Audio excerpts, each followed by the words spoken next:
Continuing our study of RSA, we're moving on to security. What we'd like for RSA security is that if I give you the modulus and an encryption exponent, and then I also give you the result of applying this function f to some point x, and then I ask you to recover x, then you should find that to be difficult. So we call this the inversion problem. Someone picks x at random, let's say, raises x to the eth power and gives you y. They also give you n and e, and given all of those three, you are being challenged to recover x. Note that mathematically there's a unique x satisfying this equation. The question is, can you find it when n is quite large? So as indicated, security would like this problem to be hard, but let's see how hard it appears to be by effectively trying to solve it. Before we do that, let's formalize it. So as usual, we can have a game and advantage version, and this formalization tells us something that wasn't visible earlier. When we speak of hardness, of what object is the hardness, to what does it apply? And the answer is to an RSA generator. So we take some RSA generator, and it could be the example one we saw earlier or something else, and we associated to that a one-wayness game. In that game, procedure initialize runs the generator, which gives it this 5-tuple, modulus 2 primes and encryption and decryption exponents. Now it picks a random point in Zn star, call it x, and applies RSA to that, so it raises x to the eth power to get y. What it returns to the adversary is the modulus n encryption exponent e and the point y. It does not return p, q, or d. There's no other exported oracles. The adversary has to trundle along, and its goal is to find x. Eventually it outputs some x prime, finalize takes that, and sees if it got it right. Is x prime equal to x? If so, it returns true, otherwise it returns false. So the adversary may or may not win this game. If you run an adversary, we can call it I for inverter with this game, and if it returns true, then it wins the game, and that has some probability of happening, and that probably is the advantage of this adversary. OW for one way is the name of the metric. Here the object whose security we are measuring is the generator, and I is the adversary. So let's try to solve this problem. So imagine you are an adversary playing such a game. You've just been handed an EY, and you're trying to find x. What could we do to do that? So let's apply all the math we know. The first thing I observe is that it's actually easy to compute x. I know that x is what we call f inverse of y, and it's obtained by raising y to the dth power mod n. That's the basic property of RSA, that if x to the e is y, then y to the d is x. Okay, but that doesn't quite solve the problem for us computationally, because in our inputs here, there was no d. We were not given d. But still, it's progress, because what that tells us is if I can find d, then I'm done. Then I've broken RSA, I've solved the one-wayness problem. So let's go look for this d. But this looks fairly easy, because if you remember, there was actually a formula for d. d was the inverse of e modulo phi of n. In the group z star phi of n, this point e has an inverse, and d is exactly that. Furthermore, we have an algorithm to compute it. The mod inverse algorithm would return d. So aren't we done? Can we apply that algorithm and get d? The difficulty is that that algorithm takes input not just e, but also phi of n. It needs to know modulo what you want the inverse, otherwise it can't function. Okay, that means I'm not there yet, but I seem to be making progress. I can now reach my goal of finding x if I have phi of n, because then I can run mod inverse and get d, and then raise y to the dth power. So let's try to compute phi of n. We notice as we are going through these simplifications that less and less about the input is relevant. So over here, we were worried about NE and Y. Once we come here, we no longer worry about Y. We're done with that. Once we come here, we don't even care what E is. All we're concerned is with something concerning N. There's a formula for phi of n. So again, it looks like we are in pretty good shape.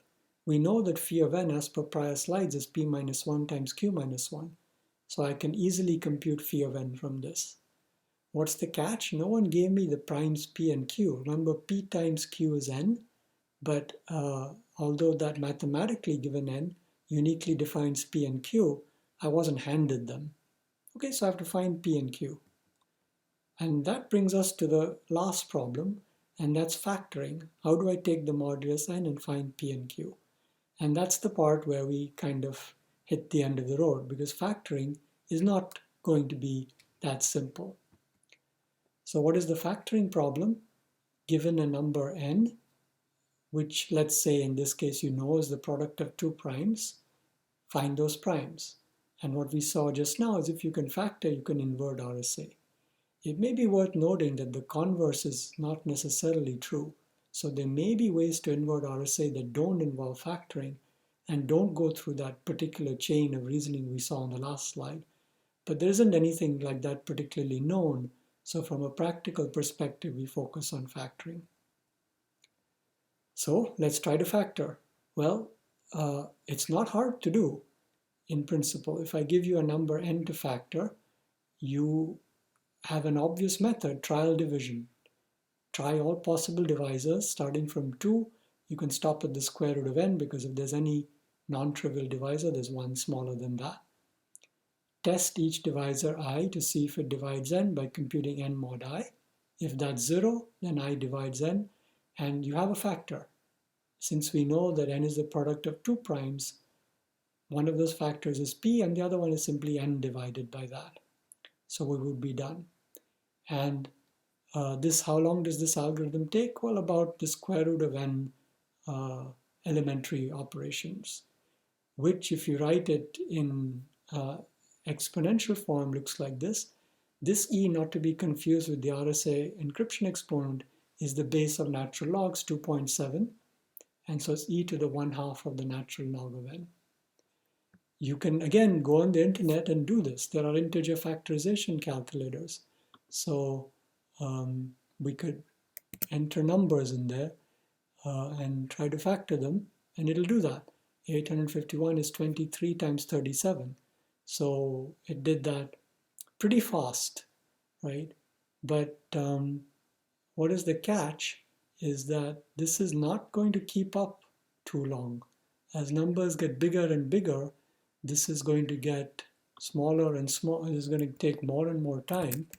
I don't know how many it will allow me to enter. Okay, it did that one. Found a small factor, got a little lucky.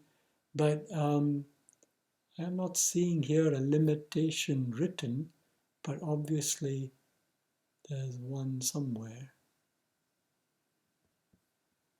Okay. So, so here we are then. We have an algorithm to factor, but it's slow. We've encountered this before with discrete logs. From a perspective of security, this is good news. We want factoring to be slow, to have security. But we better be careful with regard to whether it's really as difficult to factor as the last slide indicates. And indeed, the answer is that there are way better algorithms out there. Nonetheless, these algorithms are not fast enough to be practical on numbers that are, say, 1,000 bits long. The first non-trivial factoring algorithm was called the quadratic sieve. Its running time looks something like this. To factor a number n, it takes time about 2.7 or e to the power the square root of the natural log of n. So this is roughly the bit length of n, but then taken in a square root. And then other stuff. And the number field sieve, the current best algorithm, replaces the square root of the cube root, so it's way faster. These square and cube roots make really, really big differences compared to this. So for example, consider that n is, say, around 2 to the power 256. Well, then maybe this thing is about 256. and this is 2 to the power 1, e to the power 128, very, very roughly. But over here, when you take the log of n, which is 256, and take its square root, it's really quite small. And its cube root is even smaller. So you can see that there are massive improvements indicated by these algorithms. In any case, we also know that these asymptotic running times are not enough to be sure how hard it is in practice to actually factor some specific number. So people run experiments, and they've often taken the form of challenges. So RSA Corporation posts challenges and offers dollar amounts, and the numbers have varying bit length, and you can try to factor them and get some money.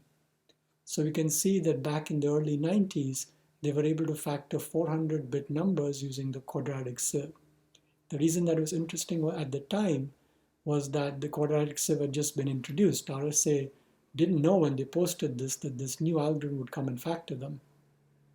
By the mid-90s, the number field sieve, our third algorithm, was being applied to even bigger numbers. Now, even up to this point, the general standard in the industry was to use 512-bit RSA moduli, and people thought that was safe enough. Nobody's ever going to factor a 512-bit number. So it was really major news in the late 90s when they did factor a number of around 512 bits. Here, this did not arise from a new algorithm, but from faster, better implementations and distributed computing and all kinds of computational speed-ups.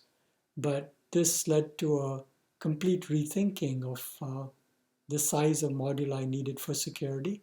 And after that, people have recommended a minimum of 1024. It didn't stop there. By 2009, they were able to factor 768-bit numbers, which is really, really remarkable how far they've got. We can look where they are now. I think my slides may be a bit beyond the time. This thing discusses what's called the RSA Factoring Challenge, which was started by RSA Labs, which was one of the entities that was selling RSA crypto products, and so it was to their advantage to have a strong belief in its security. And one way they got that is by posting these challenges and seeing what people could solve. So it started out slowly, and you can see here, interestingly enough, that in 2007, RSA stopped the challenges. And why did it do that?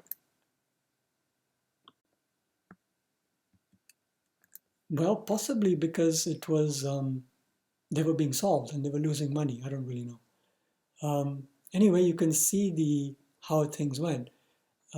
What's written here is the number of decimal digits, and here's binary digits. So 300 odd binary digits were being factored by the early 90s. And then here are the ones with the quadratic sieve, and it went on. You can see the dollar amounts being paid. It's kind of funny how it actually goes down. This is 17,000, and then here it's dropped to 10,000. But this was the big deal. This was the 512-bit modulus.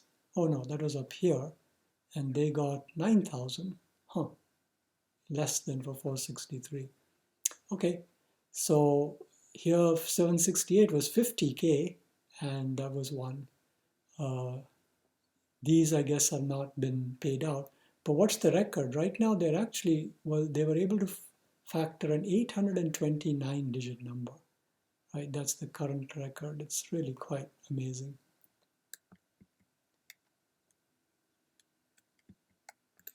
So the current wisdom then is that an 80-bit security is what we would like. That means the adversary's time to factor is about 2 to the 80, which seems out of reach by present methods. And that requires a modulus of around 1024 bits, maybe somewhat more. So that's the minimum recommended size. If you want high security, you'd go above. This is just, if you like that video so much and want to watch it again, this is just the pointer to it. So this is a summary of what to remember with regard to security of the RSA function. So it's what's called a trapdoor one-way function. For large enough modulus n properly chosen, it's hard to invert without the trapdoor information D, given only NE and the result Y of applying F to some point X, it's hard to recover X. If you know the trapdoor D, it's easy to recover X. You just raise Y to the Dth power. And in all ways, if you have the modulus and encryption exponent, it's easy to go forward. Now, it turns out that although it looks to be the case, using RSA for encryption is not as obvious as it may seem. So we'll get to that in a